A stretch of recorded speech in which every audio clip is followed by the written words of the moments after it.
My name's Seth Lakeman and I'm a singer-songwriter from Dartmoor.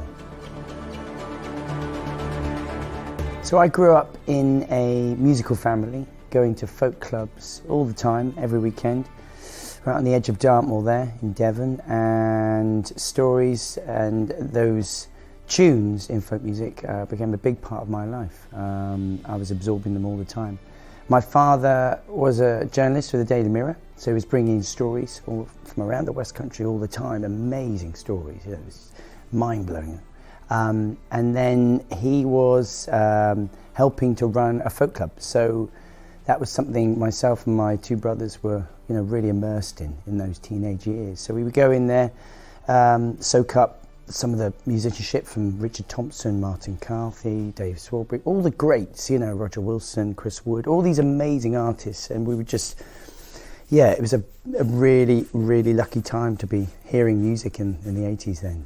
Well, as I said, I grew up there on the edge of Dartmoor, and I still literally live a mile from where I grew up. My kids go to the school that I went to, all things like that. So it's all very much based in that heartland, I'd like to call it.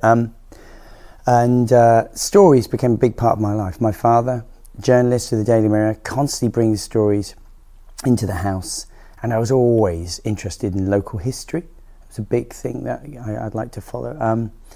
And then the landscape itself, Dartmoor, the surrounding area, the sea, of course, only 8 miles from Plymouth Sound, and that wonderful whole, dramatic coastline. That was something, I've grown up walking, swimming, the whole thing. So really, all those elements coming together became a big part of my songwriting without trying to, look for concepts or anything necessarily. I was naturally moving towards that as a way of writing.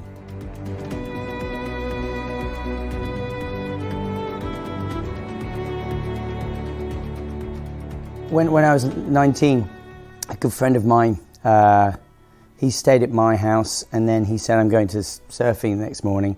He went surfing down to Polzeath, and this is a different Polzeath than it is now. But, he went off the rocks there at the Atlantic Bay Hotel, and sadly got into trouble quite quickly. Anyway, him and a friend of his, Nick, they sadly drowned. But big impact on us in Tavistock, where we live. That's the local school, and 19-year-olds, losing a dear friend like that. So we very quickly came together. There wasn't enough set up there. In the inquest, poor Tom was hanging onto a washing line. There wasn't enough that was there for the people to try and save him. So anyway, fast tracking that, we raised lots and lots of money through concerts, again, music the way we know how, to fund the Polzeath life surfing. So that was our way of sort of answering the call. Yeah, I mean, the RNLI is so incredibly important, and I've always had the utmost respect for all those who volunteer, and really make the sacrifice, because it is. And if I lived near the coast, I think, I like to keep fit. I would give it a go. I think, I really would. But I don't know if it's answering the call at 2:30 in the morning. It's hard enough going to see the kids at that point, let alone getting out of your bed. And getting into a dry suit really. But but back to the sea, utmost respect for the RNLI and everything they do around the coast. It's so dangerous.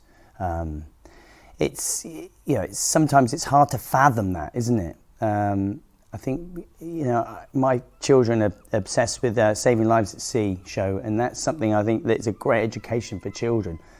Showing them how how you've got to respect the sea. How dangerous it can be, because it's very easy to forget that. And I wasn't aware of this when I was younger, but one of my good friends at school, Sean Crawford, and his brother, they moved up from Cornwall, from Mousehole, to where we live now, on the edge of Dartmoor, and I became really good friends with him.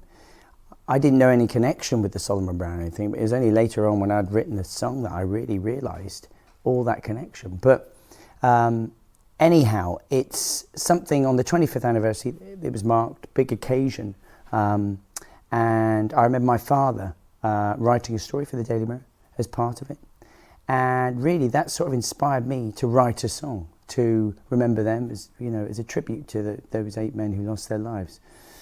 The personal part of it is actually Sean Crawford's dad was on the boat on the Solomon Browne, and he was a really good friend of mine, and he's been in touch many times since. So it's an interesting connection that's happened there that is personal. But the other thing as well is my father covered that story, went straight down to Mousehole when it happened and the aftermath and that whole horrible time that was going on. When he speaks about it, you know, it's very emotional. You could see for him how hard it was for him to write what he was writing for the Mirror. But because there was a fund set up and everything, it was, you know, people were nationwide, you know, hearts pouring, and, you know, it was, you could see the you know, the effect it was having on people. So it was my way, really, in that 25th anniversary, to try and mark it the way I know how, and in that way it's in song. Yeah. Fairman's Bay, that Christmas week, such a raging storm, no man could sleep. Lifeboat thundered through that angry sea. It was called Solomon Browne and her company. Courage, it was cold. He was brave and bold. Courage, it was cold. The stricken coast to cold, the Union Star. The maiden voyage, she never thought that far.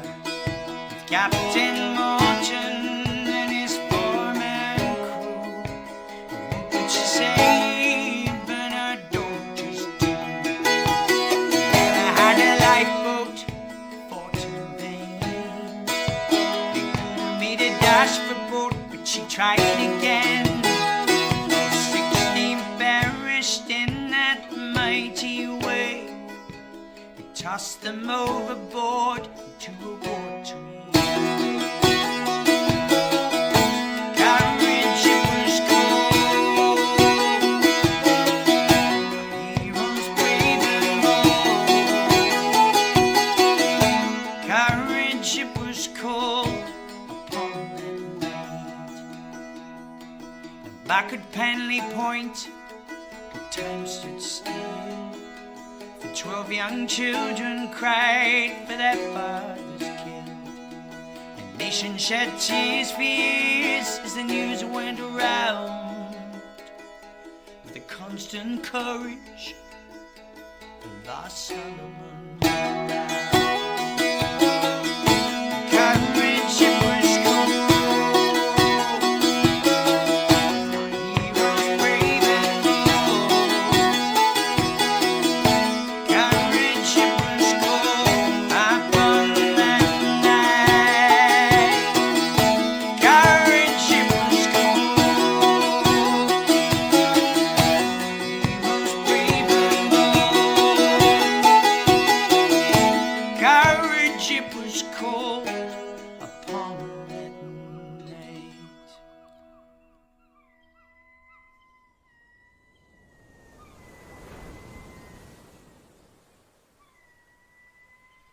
Hello, this is Joanna Scanlon.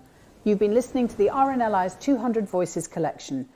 To hear more remarkable stories, head to rnli.org/200voices or subscribe to RNLI wherever you get your podcasts.